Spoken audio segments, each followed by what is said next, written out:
김성환 간사님, 네, 신문해 주시죠. 저는 좀 처분 문서, 그 당시 쌍방울 측이 북한 측과 계약을 체결했던 처분 문서 위주로 좀 질의를 하고자 합니다. 우선 2019년 1월 17일 그 쌍방울 측과 아태위가 대북 사업 합의서를 작성을 했는데요. 그거 좀 한번 띄워 보시겠습니까?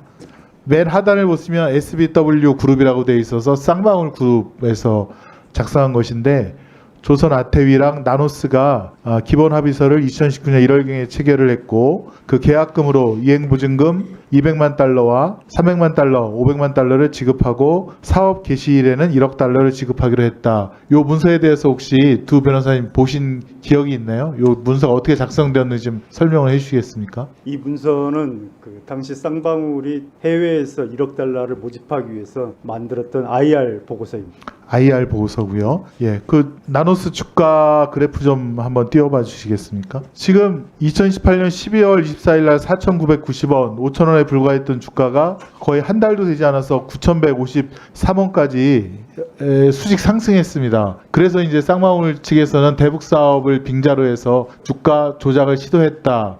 저희는 그렇게 판단한 거고요. 나중에 제가 질의를 할 때 보여드리겠지만 수원지검에서도, 검찰에서도, 또 국정원에서도 이거는 쌍방울의 대북 사업을 빙자한 주가 조작이다라고 이렇게 판단을 하고 있었는데요. 그 다음 화면 보여주시겠습니까? 쌍방울이 뭐 스마트팜 비용을 일부러 뭐 하기 위해서 작성한 문서가 아니라, 그때 당시 여기 보시면, 아니 이거 말고요. 예, 김영수 씨라고 현대아산 대북 사업을 했던 전략기획실장을 영입을 했고요. 그 다음에 나노스는 김영기 전 통일부 차관 고문을 영입해서, 여기 맨 아래 보시면 대북 전문가 영입 소식에 주가가 강세를 형성했다라는 언론 보도까지 다 나오고 있는 것입니다. 다음 아까 두 번째 화면 좀 보여주세요. 네. 그리고 이게 한 번에 그치는 것이 아니라 구체적인 실행으로 2019년 5월 12일 날 드디어 2조에 보시면 북한과의 지하자원 개발 사업을 위해서, 요 빨간 그래프를 보시면 남측 회장 김성태, 그다음에 북측 민족경제협력연합회를 대표해서 박강수 회장이 찍은 것이 있습니다. 이것이 대북 사업을 위해서 하겠다는 그런 명확한 증거 아니겠습니까? 이거에 대해서 좀 설명을 해주실 수 있습니까? 방금 그 엄영수 장은 당시 아무런 대가가 없었다고 하는데, 실제로 히토류, 그리고 많은 지하자원, 그리고 태양에너지 발전, 철도 사업, 북한에 있는 대부분의 자원을 모두 매각하는 그런 내용의 합의서입니다. 그렇습니다. 좀 빨리빨리 지나가겠습니다.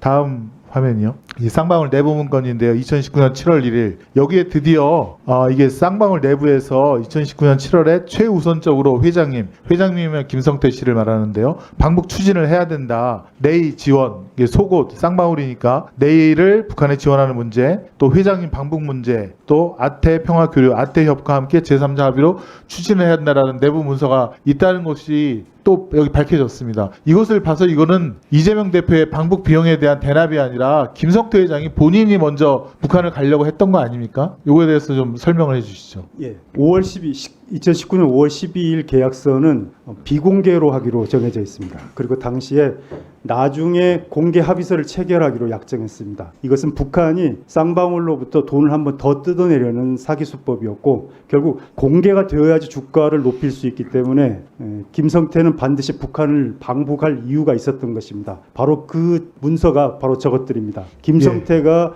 평양을 방북해야 될 절대적인 이유였던 것입니다. 네, 다음 화면 보여주시죠. 이게 아까 장경태 위원님께서 지적하신 건데, 그렇기 때문에 수원지검에서도 이 수사를 하고 하다 보니까 결국에는 결론이 뭐냐, 쌍방울 그룹의 대북 사업 목적으로 나노스 주가 부양을 통한 시세 차익을 노린 것이다 라고 자기들도 이렇게 인정을 하고 있는 겁니다. 여기 보시면 김성태와 위 조합에 투자한 측근들, 나노스 주식회사의 주가를 부양할 경우 전환가액 500원 대비 막대한 시세 차익을 얻을 수 있다는 판단하에 2018년 12월경부터 남북경제협력 사업을 통한 대북 사업을 진행해서 나노스의 주가를 부양할, 아까 4,900원에서 9,000원까지 뛰었죠. 그 다음 위 계획을 N프로젝트라고 명명했고 N활성화라는 댓글 부대까지 운영했던 사실이 확인된다라고 되어 있는데요. 그래서 이런 모든 것들이 다 객관적으로 다 뒷받침되는데 전환가액 500원 대비 막대한 시세 차익이 뭔지는 한번 설명을 좀 해주시고요. 나중에 그 다음 PPT 한번 보여주시겠습니까? 수원지검도 인정했을 뿐더러 국정원에서도 이게 아마 2급 비밀 문서인데 국정 원장께까지 보고되는 아주 신중한 문서인데 여기서도 협조자는 안부수 씨입니다. 안부수 씨가 주가 조작 실행 가능성 이에 따른 국정원 연루 가능성이 제기되었던 바 안부수하고는 이제 대북 사업 못하겠다, 협조자의 지위를 인정하지 않겠다라는 것이고요. 여기 밑에도 보시면 안부수가 1월 24일 쌍방울 계열사 나노스 이사까지 취임했다. 그리고 나노스의 주가는 대북 사업 기다에 반영이 되어서 5,000원에서 9,000원으로 수익 상승했다. 그 다음 PPT 화면을 보시면 다 그런 내용이 다 들어있습니다. 국정원도 이 북한과의 쌍방울의 500만 불이라든가 300만 불 이런 것들이 다 쌍방울의 한국 사업을 빌미로 한 주가 조작이라는 것을 국정원도 인정했습니다. 검찰도 인정을 했고 국정원도 인정을 했고 안무수 씨 판결에 수원지법 판결에도 인정을 했습니다. 근데 이게 왜 갑자기 이렇게 돌변을 한 겁니까? 3인 송화 아닙니까? 그래서 사람들의 진술을 김성호 씨에게, 김성태 씨에게 아줄 걸, 그러니까 형량거래를 통해서 진술을 바꾸게 하고 그런 거 아니겠습니까? 아까 제가 한 가지 들어보고 500원 전환 사채를 통해서 막대한 시세 차이를 보니까 그 부분은 무엇인지 궁금해서 설명해 주시겠습니다. 평균 주가를 당시 기준으로 보면 대략 5,000원에서 6,000원 정도로 형성되어 있습니다. 만약 전환가액이 500원이면 그 4,500원에서 5,500원 정도의 수익을 얻게 됩니다. 김성태 측의 주장 그리고 검찰의 주장은 당시 매각하지 않았기 때문에 그 주가 조작이 아니다라고 주장하지만 현실적으로 주식을 담보로 해서 대출을 받았습니다. 그리고 대출 받은 이후에 주가가 하락하면 그 대출권자는 그 주식을 매도합니다. 결국 주식을 매도한 것과 동일한 효과를 가지는 것입니다. 당시 100만 주를 계산을 하면 5,500원 곱하기 100만 주면 무지막지한 돈이죠. 그만큼의 수익을 이미 확보한 것입니다. 네, 정리하시죠. 제가 좀 부연 설명 좀 드리겠습니다. 네, 짧게 해주세요. 그 전환가액이 두 번 있었고요. 처음에는 100원이었습니다. 500원은 이 100원이 하다 너무하다 해가지고 조정한 가액이 470원 그럴 겁니다. 그 처음엔 100원이었고요. 짧게 정리해 주세요. 예, 김태균이 작성을 했고 김태균이 작성했다라는 게 주요 사실로 인정이 돼서 유죄가 입증됐는데 방금 엄영수 그 비서실장 같은 경우는 본인이 작성했다라고 진술을 해서 이 부분이 좀 모순이 있다라는 점도 말씀드리겠습니다. 네, 수고하셨습니다. 위원장도 질의를 잠깐 하도록 하겠습니다. 저는 쌍방울 변호사비 대납 사건이 말도 안 되는 사건으로 처리가 되고 그 다음에 나노스 주가 조작에 의해서 대북 송금 과정에서 이재명 대표를 엮어내려고 했던 전형적인 검찰의 조작 사건이다 이렇게 저는 생각하고 있습니다. 이화영 증인이 작성한 것을 제가 제목을 붙여봤습니다. 이화영의 옥중육필 억울한 심경토로 내용을 하나 잘 읽어볼 테니까 확인해 주시기 바랍니다. 검찰의 협박과 회유, 협박, 특가법상 뇌물정치자금법, 외국북한 거래법, 증인인멸교사, 직권남용, 알선수재 등등을 적용해 징역 10년 이상을 살리도록 하겠다. 맞습니까? 그렇습니다. 김성태의 허위 진술을 통해서 뇌물정치자금법 알선 수수를 기소할 여러 가지 사건을 준비해 놓았다. 이재명, 이해찬도 직접 수사하게 될 것이다 하고 협박받은 적 있습니까? 그렇습니다. 경기도 공무원을 구속시키겠다. 아내와 아들을 구속시키겠다. 수행비서 지인 등을 구속시키겠다. 압수수색, 연행조사 등 이런 것이 사실입니까? 그렇습니다. 쌍방울 김성태를 편들고 이재명 지사를 위해 대북 송금을 했다고 진술하면 진행 중인 사건을 유리하게 해주고 주변 수사도 멈추겠다라고 한 적이 있습니까? 그렇습니다. 이재명이 주범이 되면 이화영은 종범이 되어 가벼운 처벌을 받도록 해주겠다. 1년 구속기간 만료 전에 보석으로 석방하도록 하겠다라고 해요받은 적이 있습니까? 그런 적이 있습니다. 아내 아들은 물론이거니와 주변 사람에 대한 수사, 별건 수사도 멈출 것이다 라고 해요받은 적이 있습니까? 있습니다. 네. 본인이 작성한 사건의 본질입니다. 정치검찰이 이재명 대표를 구속시키기 위한 이재명 대국 송금 조작 사건이다라고 생각하십니까? 그렇습니다. 윤석열 사단 정치검찰이 정권 초기 윤석열의 충성심을 보이기 위해 대권 경쟁자이며 야당의 대표 이재명을 구속시키려고 사건을 조작하고 관련자들을 회유 협박한 사건이라고 생각하십니까? 그렇습니다. 조국 장관 수사와 이를 주도한 검찰총장의 대통령 당선으로 경계심이 허물어진 정치검찰의 만연과 직권남용 불법 행위가 극에 달한 사건이라고 생각하십니까? 그렇습니다. 네, 정치검찰이 사건을 조작하기 위해 보인 행태를 보겠습니다. 주변 수사, 가족 수사를 통한 피해자 압박을 한 적이 있습니까? 뭐 여러 번 있었습니다. 네, 윤석열 정권의 정치 검찰은 육체적 고문보다 훨씬 악랄한 다양한 고문을 행했다. 정신적 고문을 얘기하는 겁니까? 네, 그렇습니다. 이재명 대표를 구속시키기 위한 경기도청에 대한 회의 압수수색과 여러 건의 수천 건의 압수수색물 이것도 확인한 바 있죠. 네, 경기도 공무원에 대한 무차별적 연행 수사 및 구속, 피의자 처 아들에 대한 구속 협박, 재판 증인 출석자에 대한 위중 구속 협박, 압수수색, 연행, 피의자 이화영 변호사에 대한 겁박 및 기소, 피의자 주변 지인 및 정치인에 대한 압수수색, 검찰의 말이 못 믿어오면 변호사들이 얘기를 들어보라. 검찰이 고위직 출신 변호사 면담, 김성태 변호인 등의 면담을 주선한 적이 있습니까? 그렇습니다. 변호사들은 검찰의 말을 들어야 한다며 김성태 진술을 동의해주고 이재명이 주범이 되어야 이화영이 빠져나갈 수 있다고 설득한 바 있습니까? 그렇습니다. 네. 검찰 고위직 출신 A 변호사는 과거에 알던 변호사 선임을 위해 접견 요청해서 구치소에서 변호사 접견을 함, 선임을 거부하며 만나지 못함, 검찰의 회유와 압박이 심해진 2023년 4월에서 6월에 검찰 측 주선으로 수원지검 1313호실 검사의 프라이빗한 공간에서 교도관 입회해 사후차례 면담한 적이 있습니까? 있습니다. 예. 법무법인 광장의 유재만 변호사를 검찰이 직접 소개하여 수원지검 1313호실에서 2, 3차례 면담한 적이 있습니까? 있습니다. 그 외에 김성태 변호인으로 생각되는 변호인 2인 정도를 한 차례씩 검찰이 주선으로 만난 적이 있습니까? 있습니다. 피의자 검찰 조사 시 변호인 배석이 여러 사정으로 어려워지자 회유를 위한 조사에 변호인 배석이 안 되면 모양이 좋지 않다며 김성태의 주선으로 변호인이 검찰 조사에 배석한 바 있습니까? 있습니다. 네. 공범들을 통한 회유 및 협박 및 회유에 대해서 보겠습니다. 검찰에서 김성태와 단독 면담 10여 차례 주선, 김성태는 이화영에 대해서 자기 진술에 동의하지 않으면 뇌물 정치자 자금, 알선수재, 왜곡한 거래법, 증거인멸교사 등 징역 10년 이상 선고될 허위 진술을 할 것이라 협박한 바 있습니까? 있습니다. 또한 이재명, 이해찬에 대해서 허위 진술을 할 것이라 협박, 또한 방용철 등 회사 직원들의 허위 진술은 물론 법정 증언도 불리하게 할 것이라 협박한 적이 있습니까? 그렇습니다. 김성태의 조작 수사 협조 대가 부분을 보겠습니다. 김성태는 이재명, 이화영에 대한 거짓 진술의 대가로 자신에 대한 추가 수사를 면제받음, 추가 수사 내용은 대북 송금 800만 불, 자금원, 주가 조작, 허위 시비 발행, 해외 원정 도박, 허위 직원 등재, 해외 도피 행각, 포천 골프장 불법 조성 등등 이런 것은 수사 면제받았다고 생각하십니까? 그렇습니다. 검찰이 협조한 대가라고 생각하십니까? 그렇습니다. 김성태 본인과 방영철, 안부수, 박상영, 박상민, 김태현, 양선길, 김영무 등 구속된 쌍방울 직원의 보석, 집유 등 조기 석방을 약속받았다고 생각하십니까? 그렇습니다. 검사가 직접 그 부분에 대해서 자랑한 바가 있습니다. 네, 자랑한 바 있죠. 김성태의 동생 김영무에 대해서는 검찰이 징역 1년 6월을 구형하려 했으나 김성태의 협조로 징역 6월만 구형하여 바로 석방될 수 있게 해주었다는 박상용 검사가 자랑한 적이 있습니까? 그렇습니다. 김성태 황제 수감 생활 부분에 대해서 보겠습니다. 오전 변호인 접견, 오후 검찰 출정, 검찰의 쌍방울 직원 박상홍, 박상인 등 2, 3인이 출근하여 김성태의 수발을 들고 실질적인 회사 경영, 먹고 싶은 음식, 음료, 술 등을 항상 제공받음, 공범들과 입맞추기, 1313호 앞 창고 공간에서 공범이 모여서 진술을 맞춤, 세미나를 함, 회사 직원 등을 동원하여 조작 수사를 지원함, 검찰에서 무한정 변호인 접견, 검찰의 주선으로 수원지검 1313호 앞 창고라는 공간에서 공범 김성태, 방영철, 안부수 등과 수차례 회합, 같이 식사하고 다과 먹으며 세미나처럼 말을 맞춤, 쌍방울 직원 박상우이 거의 매일 검찰에 나와서 김성태의 수발을 들며 이화영에게 외부 지인과의 연락, 자금 지원 등을 제안하며 회유한 적이 있습니까? 그랬었습니다.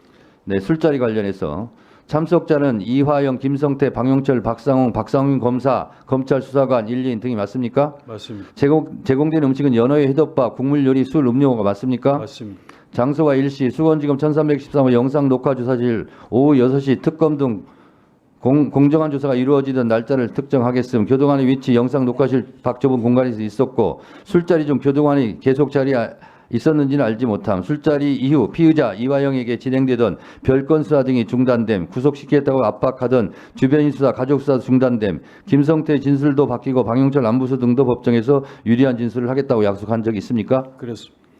네, 이런 등등의 증인의 진술로 봐서 박상용을 우리가 오늘 탄핵소추하는 건데 6가지 법을 적용할 수 있다고 봅니다. 형법 제23조 직권남용죄, 변호사법 36조 재판수사 공무원의 사건 소개 금지, 세 번째 형법 126조 피의사실 공표죄 위반, 네 번째 형의 집행 및 수용자의 처우에 관한 법률 제41조 접견 조항, 다섯 번째 형의 집행 및 수용자의 처우에 관한 법률, 여섯 번째 형법 122조 직무유기, 이런 부분들을 적용해서 박상용 검사에 대해서 탄핵하는 것이 저는 마땅하다 이렇게 생각합니다. 증인 할 말 있습니까? 네, 뭐 그런 과정을 통해서 저는 상당히 저도 뭐 이제 60살 이상 살았기 때문에 사회적 경험을 하고 아까 이성윤 의원님 말씀하신 것처럼 검찰이 이렇게까지 할 줄은 몰랐습니다. 그러니까 그 직전 대통령 선거에서 뭐 거의 1% 미만으로 낙선한 그 후보고 또 그 뒤에 제1야당의 대표이고 그런 그 이재명 대표에 대해서 어떻게 하든지 사법 처리를 하기 위해서 정말 상상하지 못할 정도로 제가 지금 거기 쭉 표현했었던 것들에 대한 회유뿐만 아니라 여러 가지 압박을 통해서 우리 경기도 같은 경우에는 거의 모든 공무원들이 뭐 그 PC가 털릴 정도였었고 압수된 문건만 5만 건에 이르는 그런 정도였었는데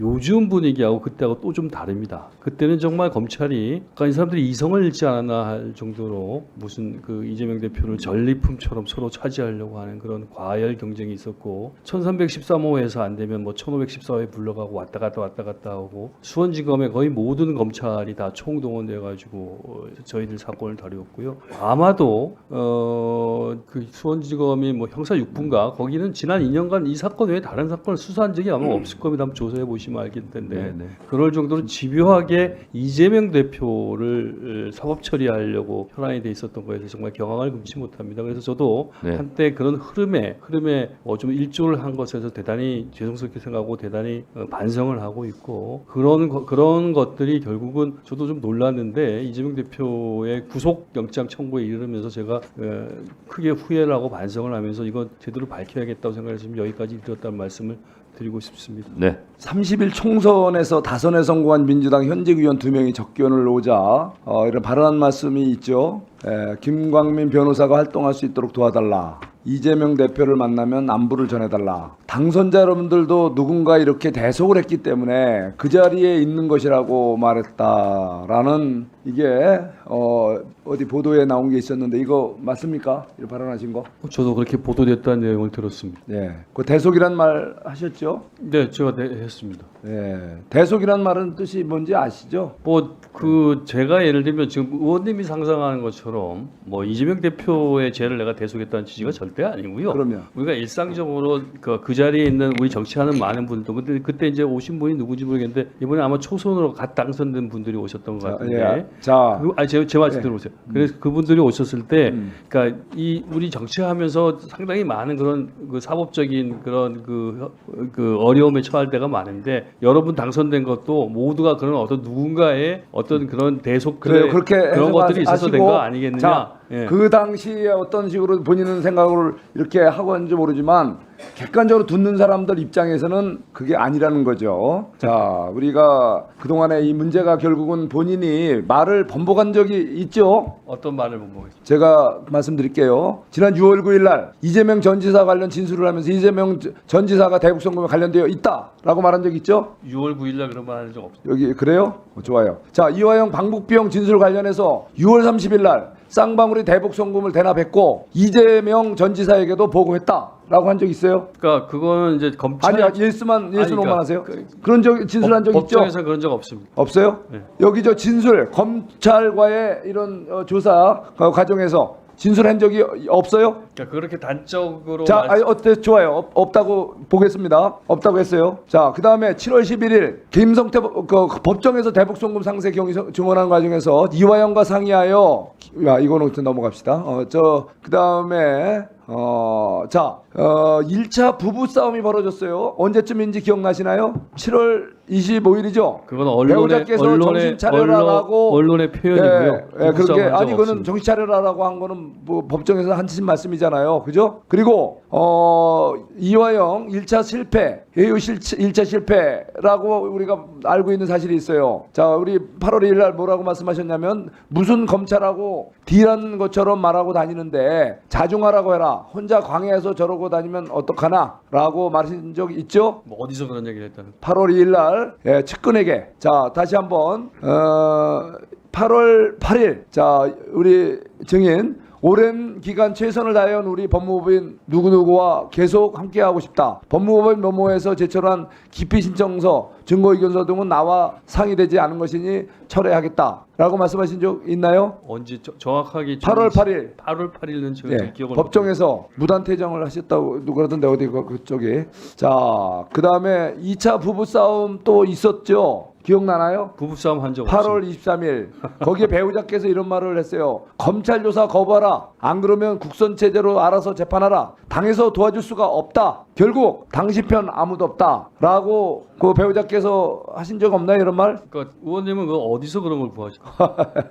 자 이게 다 객관적으로 나온 얘기들이에요. 자 그리고 그런데 이제 말이 이제 바뀌잖아요. 그 다음에 자 이재명과 관련하여 검찰에서 한 진술은 김성태 등의 해외 협박을 받아 허위로 진술하였다. 이 말은 뭐 했다고 당연히 말씀하시겠죠. 오늘 이것을 위해서 이 자리가 만들어졌고 자 제가 정말 답답해요. 예, 우리 정말 이 귀한 시간에 특정 정해진 얘기를 또 이렇게 정해진 레코드 틀어놓듯이 똑같은 말이 반복이 됩니다. 내가 과거에 했던 것은 잘못했다, 후회한다. 예. 진실을 외면하고 본인의 확인 얘기를 진실이라고 주장하고 계세요. 정말 안타깝습니다. 법정에서 정확히 가려질 거예요. 예, 오늘 수고 많으세요. 네, 수고하셨습니다. 다음은 이건태 의원님 신문해 주세요. 예, 경기 부천시 병 이건태 의원입니다. 이화영 부지사님 이것 좀 봐주세요. 이 스마트팜 대납 비용이라고 하는 게 경기도 스마트팜과 전혀 관계가 없다는 게 이겁니다. 만약에 스마트팜 대납 비용으로 경기도를 위해서 2019년도 1월과 4월에 500만 불이 지급됐다면 그러면 경기도로서는 할 도리를 다 한 거잖아요. 그렇습니다. 그럼에도 불구하고 경기도는 2019년 3월에 스마트팜 예산 34억 5천을 세우고 2019년 8월에 스마트팜 예산 49억 7천을 경기도 의회에 보고를 합니다.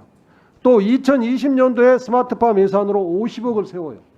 뿐만 아니라 2020년 8월 4일 날 스마트팜 사업 대북 제재 해제 승인을 받습니다. 그렇습니다. 이건 무슨 말이냐면 김성태가 주장하는 스마트팜 500만 불과 경기도의 스마트팜은 전혀 다르다는 겁니다. 그렇습니다. 맞지요? 그렇습니다. 제가 덧붙여서 좀 말씀드리면 말씀하십시오. 예. 제가 뭐 대북 유엔의 대북 제재에 대해서도 잘 알고 있고 또 뭐 그래서 북한 문제에 대해서 일부 알고 있는 전문가의 입장에서 제가 그런 스마트팜 비용을 그 시점에 북한의 김성애를 만나가지고 내가 돈을 500만 불 주겠다 이렇게 얘기한다는 것은 정말 이건 터무니없는 그 설정이고 그런 것이 가능하다고 생각하는 그 상황 자체가 굉장히 황당할 뿐입니다. 그러니까 저들의 논리에 의하더라도 18년도 10월 달에 약속한 돈을 11월 달에 예. 제촉한다는 것은 상식적이지 않지 그렇습니다. 않습니까? 그리고 제가 그 과정에서 두 차례 방북을 했었는데 두 차례 방북을 모두 다 다중과 함께 했고 그 다중과 함께 김성애를 각 1회씩 만났었지 제가 개별적으로 김성애를 만났었던 적도 없었습니다. 그래서 그렇게 김성애에게 약속했었다고 하는 것은 대단한 허구입니다. 네, 수고하셨습니다.